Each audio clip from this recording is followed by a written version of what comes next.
One. Hello, everybody. It has been a long time since I have hosted. Since I don't remember the last time I hosted. It wasn't that long ago, but Is Blade Runner? it's been a while since I did my favorite movie. So now I'm sharing my second favorite. It's probably kind of tied for my favorite. I love this movie. It is Vertigo.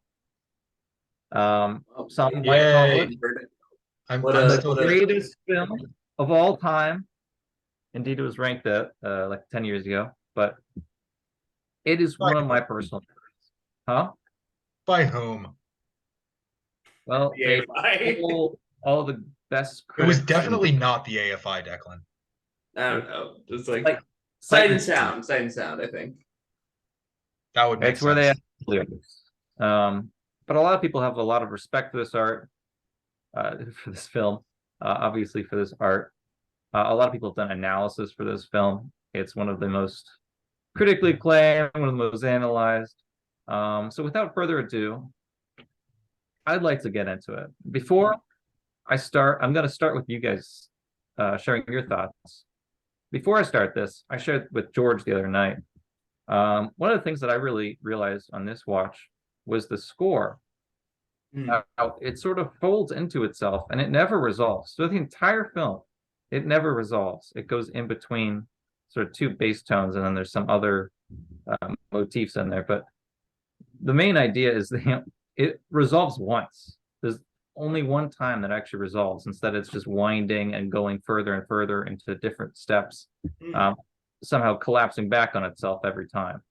It only resolves at the end when you get the title sequence Ooh. or Ooh. the what is it? Credits. Yeah, sort of right after the black. It fades to black. Oh my Finally gosh. goes to a major resolution. That's the Oh, only time. wait, that's insane. Wait, wow. So just keeping that in the back of your mind, I find one of the themes of this movie is obviously cycles, rotations, but also obsession. Um, I'm curious to hear what you all thought and what your analysis, even if it's like not you don't have to do too much, but just I'm curious what you thought because there's many ways that this can be analyzed. I mean, somebody analyzed it all as like a dream from Scotty's perspective falling from the roof. It's a very open movie to interpretation, I find. You know what I think is that Gavin's Please, system. Declan, go ahead. You know what, George? I can't see if I, you want to speak or I'm the anything. host. I didn't tell anyone to go. I just said go. So Okay. Gavin's Gavin's system of randomly finding his old college buddy, hearing that he is afraid of heights, and then constructing an entire scenario in order to get away with killing his wife. It's kind of like, damn, Gavin, I appreciate the commitment to the grind you have, but also there's possibly easier ways to have accomplished your goals. Well, but with but that logic actually being out of the way, though, logic is not the identity of this film. It's no. It's emotion, like, it's obsession, you know. I like, like the with, logical thing. with that chicanery out of the way, this is a great film. I would say Vertigo is it's like I feel like there are Alfred Hitchcock films that I like more, but I feel like Vertigo is like the the most the deepest one, you know, like it's definitely for me it's Hitchcock's Yeah. best film, even if I enjoy like Psycho or North by Northwest Hey, yeah, more. you touch on an important point, which is like, especially my enjoyment of films. A lot of comes from analysis. Hmm. Like Blade Runner, not the most enjoyable film. You have to dig into it to really enjoy it. There's no right way. Like we did the menu recently, right? Hmm. It's like comparing the cheeseburger, the best cheeseburger in the world at the end to like, one of their meals or something. It's like they're both good in their own way. No one's right or wrong for liking that. But yeah, I definitely understand.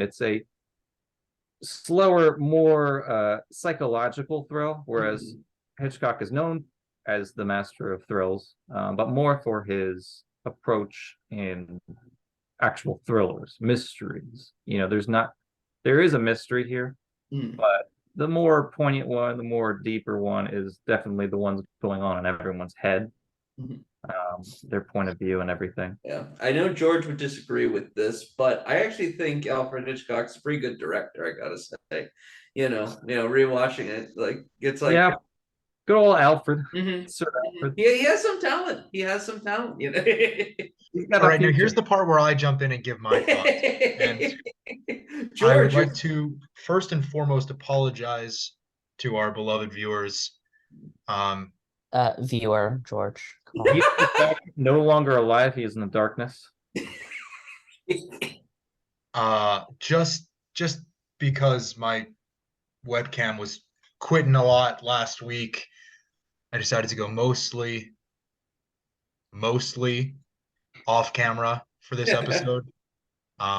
I'll pop in every now and then, but yeah, I mean, this film, it's no Mel Brooks's High Anxiety, My goodness. which I maintain is a superior film in every regard. My God. Okay. No, obviously this is one of the greatest films ever made. Alfred Hitchcock is as advertised, and I've said that when I've seen many of his other greatest works. Granted, I never saw North by Northwest until film school. By the way, I'm in film school. I'm in a hotel in New Jersey at film school right now. Peep my hotel room. You don't see the Rolling Stones over my shoulder, so instead I've got a Revolutionary War painting and a weird wallpaper pattern. Pretty sick. Like the wallpaper pattern at Ernie's. Not actually at all. They're similar in that they're both on the wall, True.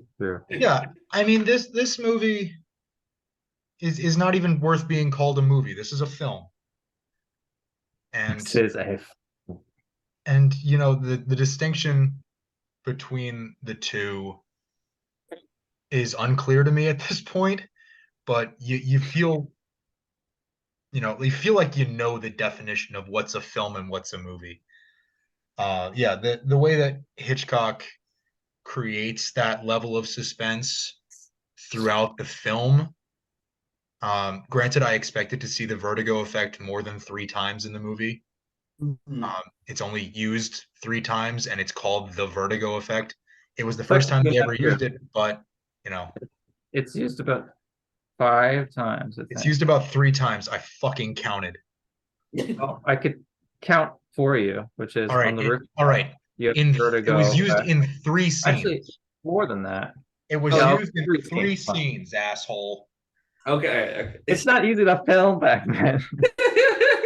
It was used It's a really hard shot to do. to memorable and great effect, kind of like yeah, the pioneer the technique. But yeah, I was gonna get to this one eventually, and I'm glad that I did at this time. So good on you, Ben, for picking this. Yeah, that's my job. I'm just trying to get you through the checklist. Even ones from before 1980. Yeah, I can't believe we watched a movie from 1912. Like, that's kind of wild. Yeah, it's pretty. All right, if we're just going off on a brief tangent, I feel like I should turn my camera on, and I'm gonna regret that when I start spazzing, and I'll turn my camera off. But do we have time for a tangent? Declan talks so much shit about me preferring more recent films to classic Hollywood. I'll never stop. The 3 of us, myself included, our favorite movies are from the 20th century. Declan went with a Spielberg joint from 2012. Hey now, at least I've seen films Massachusetts prior I from will the say, 20th century. fair point, but also Declan has definitely seen a lot more of the oldies than you. Thank you, Ben. Certainly before 1980. But also, Declan hasn't won trivia, so That's true. Son of a bitch, Max. You didn't have to bring that up, but you All did. right. Without further ado, I'm curious to hear Max's opinion. Oh yeah. no, Ben, you don't want to hear my opinion. I mean, Oh, no. I feel like we should have started I'm with genuinely Max curious. this Blade Runner episode. Andy missed last week. Well, I had a good reason for You that had a one. good reason for missing last week. You're right. Blade Runner, I just didn't want to show up and talk about Ben's favorite movie. That's really it. Oh my God. You show up for the second favorite. Okay. Joke's on you. This is equal. Oh, Tied for number one. No, I mean, I basically agree with everything that's been said, right? Like, I think a lot of what we miss and sort of don't think about when we watch older movies that Ben introduces us all to, I knew about. I is know about them. no, you'd never heard of this one before, Declan. Shut up. Is basically just that, like, you have to appreciate what's being done for when this movie was made, right? Like the Vertigo effect, like that's pretty sick. That still holds up. It looks great. I mean, you know what I mean. But he Hitchcock is Hitchcock for a reason, right? He is. It's incredible. I really loved it. So Ben, well done. Even though I hated Blade Runner. Well done for picking a movie. Yeah. Ben obviously did the hard part. I did have some facts about this film because Some I know facts. I find with Hitchcock, appreciating the time that he was in and also sequence of movies. There's a sort of what I consider the voyeur trilogy that he did. I don't know if you guys have seen. There's Rear Window and then Psycho. But there's an interesting identity between them, and certainly this film deals with obsession, but also I view it as an experiment in sort of the relationship between the film and the characters in the film and the audience. With only a few shots, you are sort of placed in the action. With Rear Window, it is very much the audience, where Jimmy Stewart is stuck in a wheelchair. Just, I'm going to spoil some of these movies, not too much, but he's stuck in a wheelchair, right? Can't move, can't leave his house. All he can do is watch. Almost like he fell off a roof. Almost. Hey, no. Almost. But eventually he observes a murder. And we, as the audience, because it's a lot of point of view shots, we observe the murder. And we are just as helpless as Jimmy Stewart to do something about it. We have to rely on the supporting cast around us, basically, like anyone in a movie has to rely, or anyone in the audience has to rely on the characters in the movie doing the work. Then you get to Vertigo. This is more of the stalking, voyeuristic type, where you're no longer just observing, but you're involving yourself in it. And at the end, he's sort of complicit in not just one, but I mean, second one's not really a murder, it's sort of an accident, but the idea is you are complicit in the death.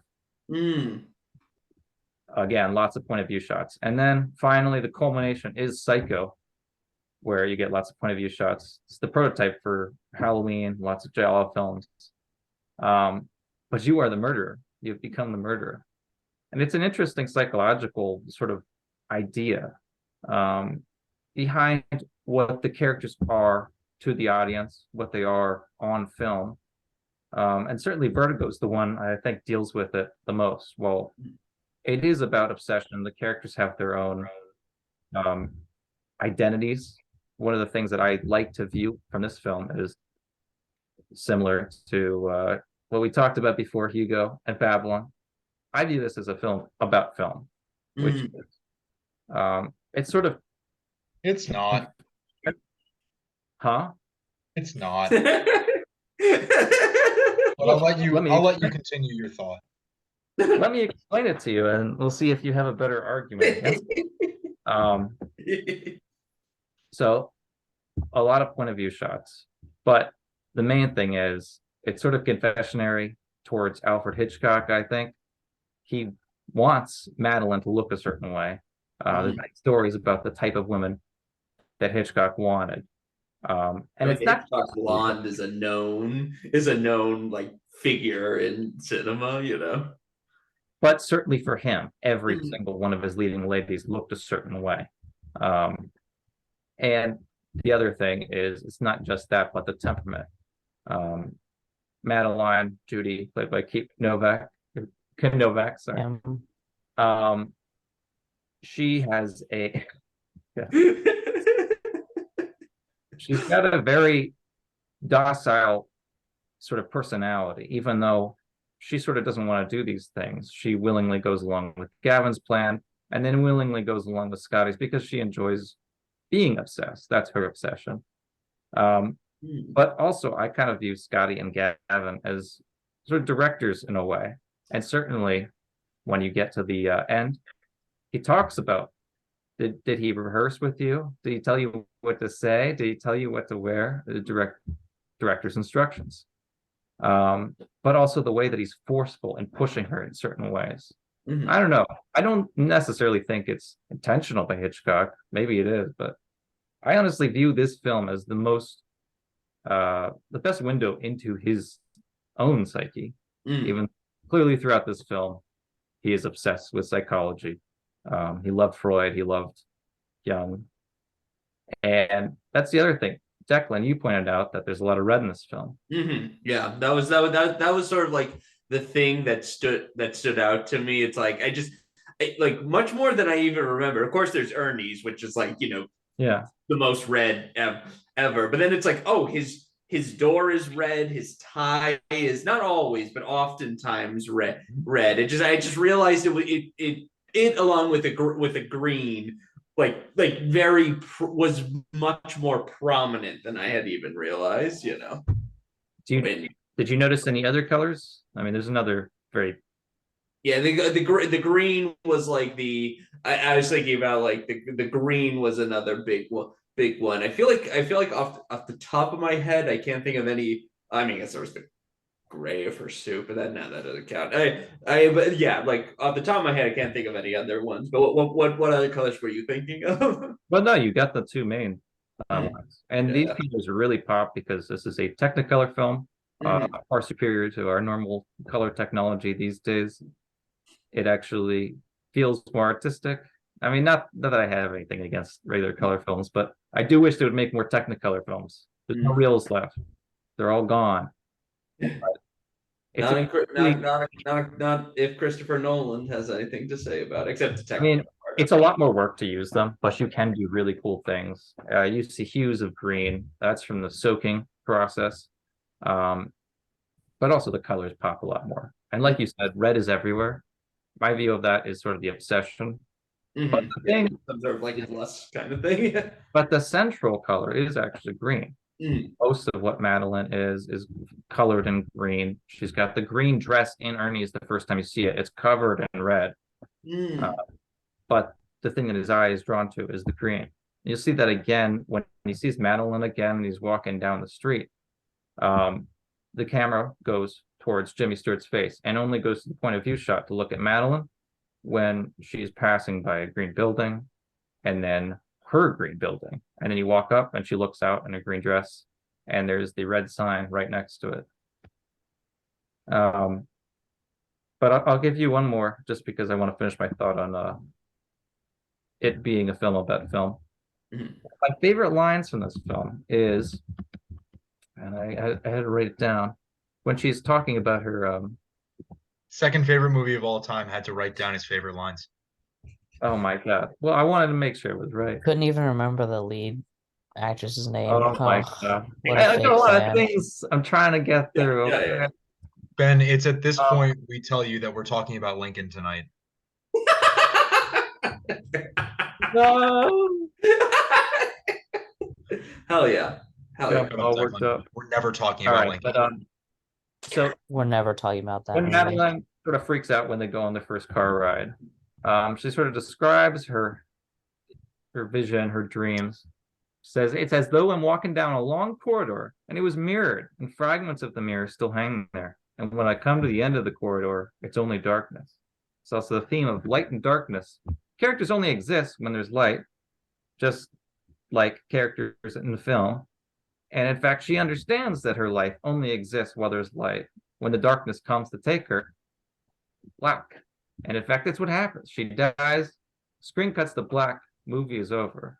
Her life, the life that she's playing, obviously in the story, it's more about possession, but it's someone acting, the way that it's described, it's like there's someone else there.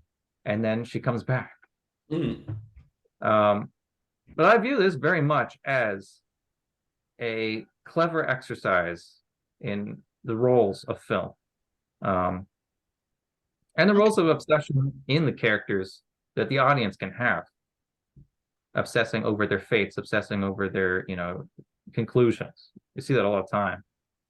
Mm. People are obsessed with the character than even the actors themselves. Yeah. One thing I was kind of thinking about, like, just sort of like, tell me what you think. I feel like the one, like, I guess one area that, like, I don't know if it's right or not, almost in a way, not like bad, but just like if it's the right for the story to do.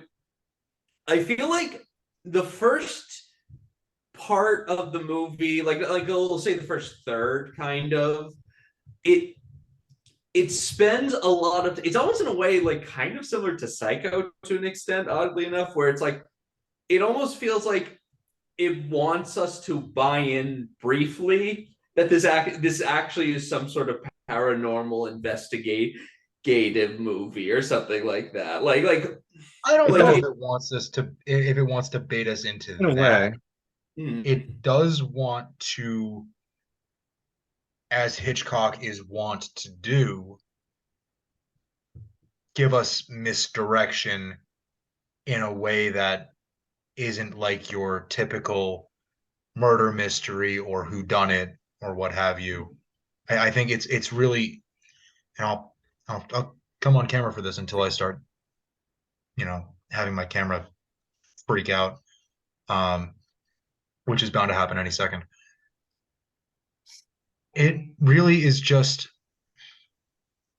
it's the nature of Hitchcock's films to create that level of suspense through misdirection, and the audience doesn't know where the story and characters are going. That, you say, I don't know if the word was paranormal, you said? like, yeah, like paranormal. supernatural. So yeah. Even that, I I just fail to I see that. can back up sort of what he's saying, George. And oh my God, and There he goes. There he goes. yeah, you're talking shit That's about what we were trying paranormal. to avoid by me having my camera off. So you got a nice little show of Ben's face and Yeah, my it's face because over each other's. George doesn't believe in supernatural events because he's being haunted right now. By you. Yeah, by me apparently. I will say, I think the film toys with the idea of explaining things away as supernatural, the easier answer. And there is another idea of obviously powerful men using their power and their freedom. But it goes back to, circle motif. Obviously, you have the vertigo where things can spin and things can rotate while staying still. However, I think there's also a idea of cyclical nature. Certainly Hitchcock has done this multiple times. But the interesting thing is when you first see Gavin, he talks about old San Francisco, how much he would have loved to live then, but everything that he knows is gone. And then you actually talk to the bookstore keeper, Pop Liebel. Oh yeah. Kind of nickname. Weird name, but he talks about this and he's Weird like, name ruins the movie. yeah, back then he tells the story of Carlotta, a woman who was similarly discarded. But there's an interesting thing he says is there are many such stories, such as this. And it's the idea that this story happens over and over. I mean, you can make many allusions to film for that. Like, obviously, these types of plot lines get made over and over again. Certainly, even a reel goes over and over again. Well, it's funny that you talk about this Sure. film as representative of film, because I sort of feel like we get two movies in one. There is a pretty distinctive break early on in the second act, and I think we all know what I'm talking about, where you get into sort of like it's like what you had seen was a film, and now you're getting into what Vertigo actually is, and Yeah. that's when Scotty meets the doppelganger, Mhm. um, and that relationship sort of commences. So I didn't particularly love that, but in retrospect, having considered it over the last week since I watched the movie, it really feels more like the first act plus was Hitchcock's classic misdirection.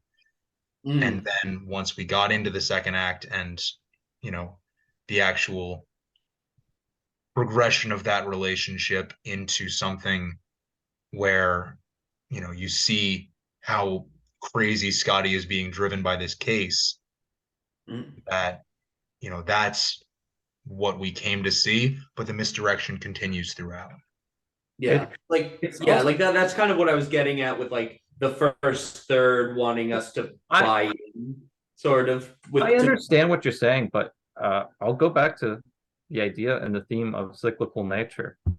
Whereas, so this film starts with Scotty falling off. He's got a guilt problem because he let a police officer die because he was frozen by fear because of his vertigo. So he goes through this. And initially, he's not really interested in taking on this case until he sees her. Right. Um, Mm. but there's also the theme of he wants to help her, not just for love, and it's more of an obsession and ties into the aspect of Green. He's searching not just for love. In fact, he's not searching for love because Midge is right there. She's everything you would want, but she has one key difference. She She's doesn't have wearing you. glasses. No, she can't be saved. Mm. And when he fails, it restarts the cycle. I mean, you essentially get the same thing where, like with Vertigo, he gets his trip, he gets his vision, and then the next time that happens is the nightmare after Madeline has died. And he ends up in the mental hospital or whatever, which also is an interesting. You can do a lot of musical analysis because they offer Mozart as a way to deal with the stress. This is Right. when psychology was still sort of in its young stages. It's past a lot of skepticism, but it's sort of still being understood. Lots of things are still being done.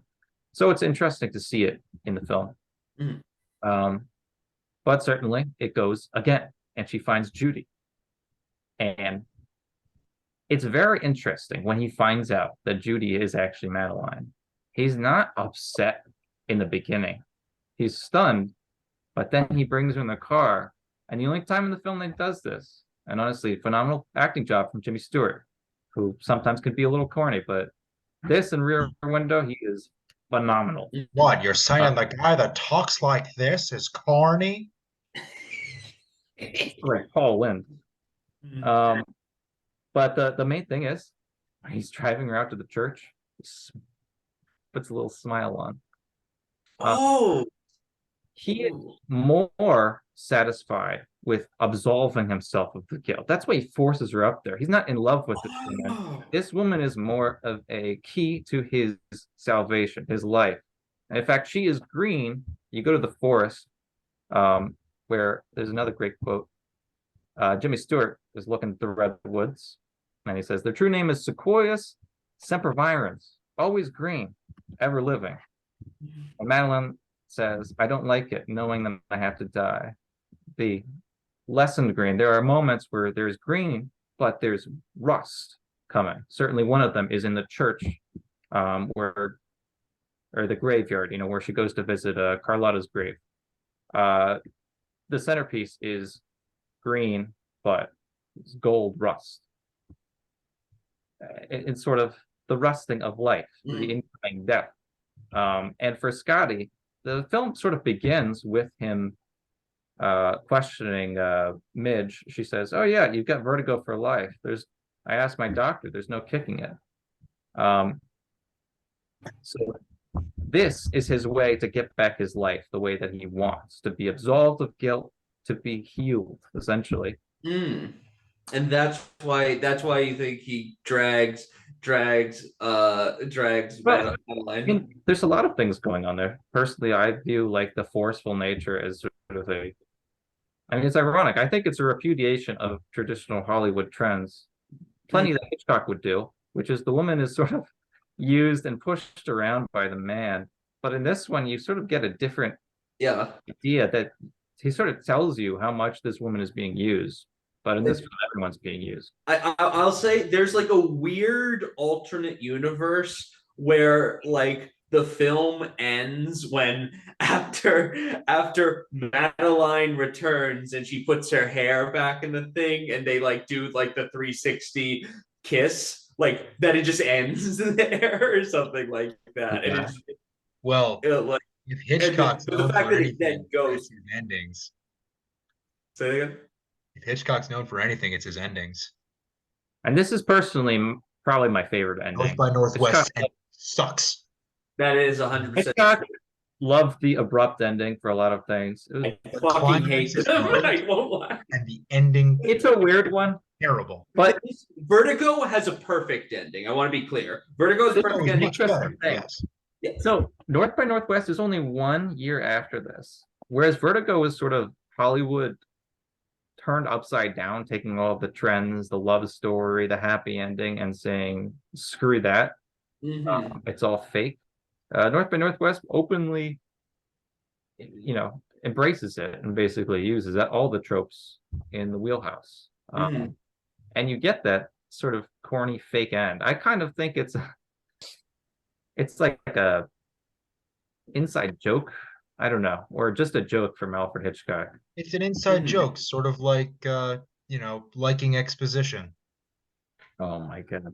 However, I will tell you an interesting story, which is Or originally Harry Potter and the Secret Chamber. What's it called? The secret I can't remember. What was it called? What's it called? Chamber Second of Harry Secrets. We had to bring that up. We had to. all right, fair enough. We went off that though. I mean, that was Um, the episode of Funky Films that got you this episode, Ben. I know, So all right. I can't get that much. You gave me the points. I did give Originally, you the points because you earned the points. Yeah, originally, challenge. all right, I gotta get this fact out. It's very short. Originally, This is what we do. it was after the blackout. Midge and Scotty were supposed to be sipping tea and looking out in like a solemn manner or something as they listened on the radio that Gavin was returned or deported to face trial. Mm. And Those are 2 words. yeah, not deported. What is it? Extra. Yeah, extradited. Yeah. Not deported. Extradited to face trial. Mm. Same concept. I mean, they're going back to where they should, I guess. But Oh wait, are you talking about like the like foreign like alternate ending that is like really weird? well, it was not a foreign alternate ending. It was the U.S. Some U.S. official was like, they need to know that this is the most important part, that the bad guy faces justice. Mm.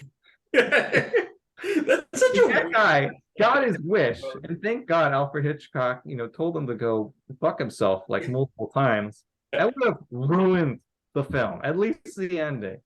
This is such a horrible idea. Mm. However, Hitchcock did want to take out the letter writing scene where she admits everything to the audience. He wanted to take that out. Yeah. Declan's Oh, concerned because that's necessary exposition that would have been removed from the film. Well, okay, I will say Hitchcock put it in because he wanted the audience to know what Judy's like internal problems were. Mm. He also felt that it was too much, that it exposed too much and didn't let like things naturally get revealed. I feel like that could have helped put everyone in Scotty's mindset better, I will say. Possibly if that letter scene was removed. Oh man, that's interesting. I'm honestly conflicted now learning that. Yeah. I mean, I feel like it's confusing without it, but at the same time, I see what Hitchcock is talking about. It's hard for me to grade it because like I've seen this film so many times that like I know what I know what How many happens. times, So ballpark? how many times? 12. I've probably watched over the years, probably 20 times. Mm, It's one of the first Hitchcock films that I ever watched, I think. mm, Psycho was close to it, mm. but it always holds a special part in my heart.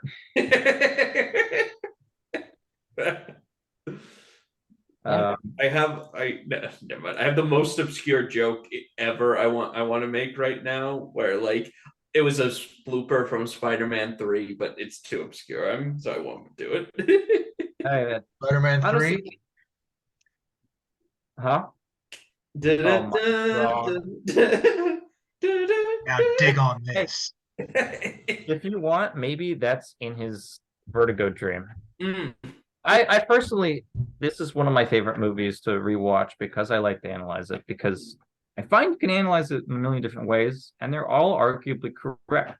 mm, Um, who knows what was on Hitchcock's mind? Maybe all of them. He was someone that spent a lot of time thinking about stuff and writing weird screenplays and stuff. mhm. Not the screenplay, but what he wanted on the camera, um, which led him to do many of these technical effects. But I personally love more open-ended films. Certainly Blade Runner's like that too. I enjoy being able to see something and get something new out of it, not just enjoying the film, but making me think.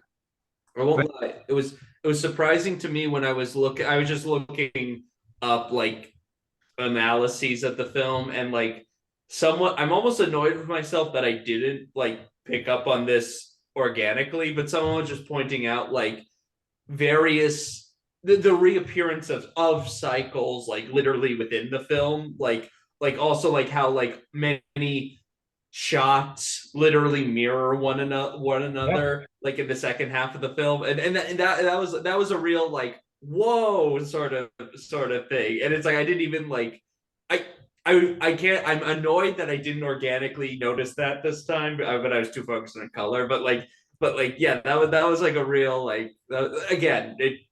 It's really well directed. This film, you know. You Declan, could find don't let this go to your head, but your attention to detail with color makes me think you have a bright future as a cinematographer. Thank you, thank you. um the other thing that shoot, what was I gonna say? Oh my God, there's too many things on my mind. Sorry, you were just saying something, Declan. Recycle, Oh, spirals. cycles. Um, so And for it Well, seems because this mirror. film wants to have that dizzying effect. Mm. yeah, it does, and it has no grounding, and sort of Scotty is doomed to repeat the cycle. You know, that is his sort of character arc. He starts in that, and he never gets out at the end. Mm. The reason that I think it fades to black is because that's his new object of obsession, and her life is now over. And essentially, Scotty's attempt to free himself of the guilt and heal himself is ultra fucked. Mm. Putting it academic terms. Yeah. Can I ask you something, Ben? As someone who's like, who's obsessed? No, someone who I am obsessed with obsession movies. Like, you when someone throws like the Blu-ray outside of church and you staring at it. No, tell me something. I feel like I've seen this idea put around. I'm genuinely curious about this. The idea that like Scotty is an unreliable narrator, like his perspective is unreliable. Therefore, like usually the two like ooh I wonder like things that come from that is did Scotty actually somehow like drag the policeman at the beginning and like drop him or something like no, something like I mean, that. I will agree that you could say many things are he's an unreliable narrator. Certainly, many of them are point of view shots, which means it's from his perspective. You I mean, see that there's also also. deliberate ambiguity, especially in that sequence, Declan. True. You know, you're But I seeing would you're seeing say that's silhouettes, more. you're seeing, quick cuts. Yeah, And I then would the say manner of the unreliable narrator. So the policeman is this more of direction. a he's frozen in fear. I mean, it's sort of the taking Rear Window and starting that idea, which is he's incapable of doing anything. And he wants to be free of that. But And you're right. then I will just say the second thing is the idea of like the nun at the end is not actually there, but like a creation of Scotty's mind, and that he actually pushed Madeline or something like that. I don't buy that one. I find, again, this is my analysis is very heavily into roles, certainly film.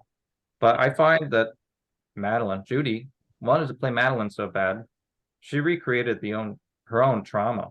And also, again, she talks a lot about the darkness. She willingly, and there's some clever shots at the end where Scotty's hugging her and sort of, forcing her up. It's a tough scene to watch. But he sort of is holding her, and he's covered in darkness, and Judy's face is half in darkness, and she turns to him. She openly goes towards darkness because she wants to be that desire. That's her own obsession, is to be desired. And some of the things that Madeline talks about is, this dark force coming for her. But also the darkness is just the camera turns off. I mean, you have a certain runtime, right? The bell can symbolize death, obviously, for whom the bell tolls. But I also think time for the movie to end. Her life only exists as long as the movie's going. But I mean, there's many ways that you can analyze it, but I personally think that it's because she's trying to play the role of Madeline so much. If you go back to her as Madeline, you really listen to some of the things that she says about her, visions, her dark dreams, the way that she sees death coming. It's very similar to what happens at the end in the bell tower. Really interesting. Yeah, that's really interesting. It was something I was thinking about. I would say the one point in favor of the nun being made up is that the nun is such an odd appearance, like it's shot super well, but it's also like there's something almost unnatural about like the nun. Just like, yeah, it should feel unnatural, especially with the lighting. When she first appears, like she doesn't look like a nun at all. She looks like I don't know, dark. Like somehow she is somehow. She's literally the shadow of death before she comes out of the shadow. It's kind of what I see. Yeah, death is coming. But I don't think it's actually illogical either. I mean, that's a real missionary. In fact, it's really 100 miles from San Francisco. It's called San Juan Bautista. Oh wow! You can go there today. So goddamn, they drove 100 miles multiple times to like go there. It's like damn. I think they filmed it all at the same time. No. I mean, in the movie, like when they're getting dinner, it's like, let's go around town, and he drives all the way. Oh yeah. I mean, they like by a mile. Long drive. True. It's like that's where they stop at the Redwoods too. Yeah. I feel like it's like, damn, Scotty, you're committed, man. Well, the first time he was trying to, cure himself, and also this is all about him. Like the way that he phrases things towards Madeline is very interesting. Try for me, or please do this for me, Madeline. Or even the first time he sort of meets her officially, you shouldn't have run out like that. I wanted to drive you home. And he says that before saying, are you all right? His desires always come first. It's always centered around him. His actions are very weird in their first like true encounter in his own apartment. It's like they're unnatural, yes, because he's sort of possessive of her. I mean, that's his ticket out. Yeah. That's the thing. It's not just love. I mean, I don't even know if he loves her or if he just loves the look of her, because that's the look of someone that can free him.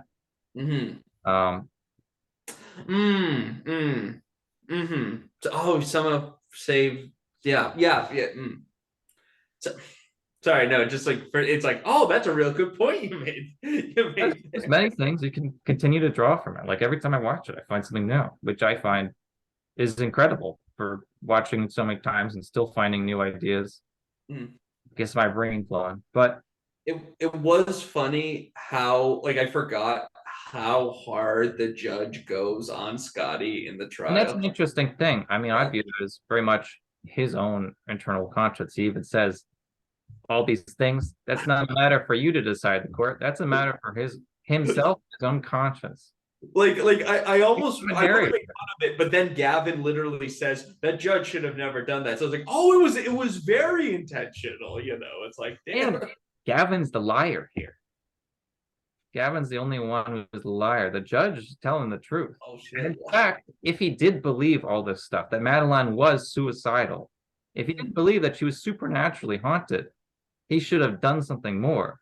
But it's not about saving her. It's about saving himself. If he's not the one saving her, it doesn't matter. Mm. Mm-hmm. Mm. Mm. Mm-hmm. Oh my There's a lot of gosh. Oh my noises. god. Holy- Yeah, no, that's a very good point. Really fucking good movie. Mhm. Mhm. Yeah. All right. No. I have analyzed the hell out of this. There are plenty more things to do, but I enjoyed just sharing this sort of film history. It's one of my favorites. I love Hitchcock. He's what got me into a lot of films, especially deeper films. So I'm curious. See if anybody in the audience comment what you think of Vertigo. If you're gonna watch it, if you're never gonna watch it, if you hate Hitchcock, let me know. I'm curious. And Ben, I will say that it is always a pleasure to hear you go off about your favorite movie, whether it's Blade Runner or Vertigo, or when you inevitably win another game of Funky Film Reviews before Declan wins for the first time. Oh, quick No, fact. no, it's my turn now, and then it can go back to Ben. If we get to my third film, the only one that's reasonable for you guys, because I'm not making you watch horror films, Taxi Driver. Oh. They share something in common, both by one of my favorite film scores, Bernard Herrmann. Oh yeah, right, yeah. He did a lot of work with Hitchcock, but he also did Taxi Driver for Yeah. Marty. Pretty sure, like at the time, like getting Herman was like a catch for Scorsese, you know. Absolutely, Herrmann was Like he said he had such high prestige from all But also, amazing he was- Hitchcock. he was old when Marty asked him, because that was 1978 was Taxi Driver. Mm. I don't remember when Bernard Herrmann died, but I think it was sometime in the 80s. Oh wow, okay, so I mean, he was old. He did plenty of the films early for plenty of people, so he was around for a long time. hell yeah, baby. But yeah, that was my quick note. Mhm. And I guess next week we're gonna be all in DC. We're gonna be doing Velocipaster? Velocipaster. Velocipaster. Almost as good as Vertigo, I've heard. But we'll experience it together. So I'm excited. We'll be constantly comparing Max's opinion on Vertigo and his opinion on Velocipaster. You know, that's what we're doing. See which one he enjoys. We're gonna have Coach / Chip and Aiden with us. It's gonna be a whole heck of a lot of fun. We're gonna watch it and review it like right in succession. So It's gonna be great. Yeah, great. Ben, thanks for sharing Vertigo with us, because I know the other two guys had definitely seen it before. I had not, but I enjoyed it. It gave me an opportunity to watch Mel Brooks's High Anxiety, which I will just address something I said at the beginning of the episode. Okay, to be fair, George, that movie makes fun of multiple Hitchcock. Sure. Yeah. But let me just make my point before my webcam starts.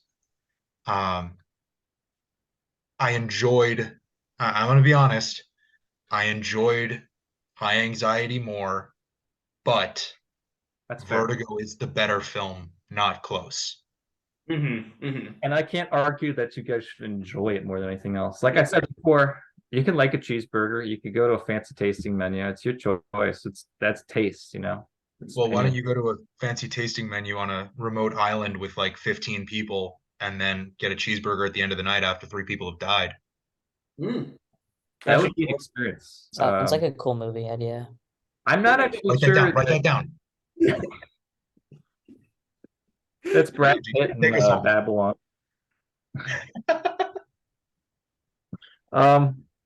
Yeah, I'm glad I could share this movie with you guys. Yeah, I don't have thoughts. I've said too much already. But yeah, I guess we'll see everybody next week for TC, The Lost of Pastor. Good night. Good Good night. night.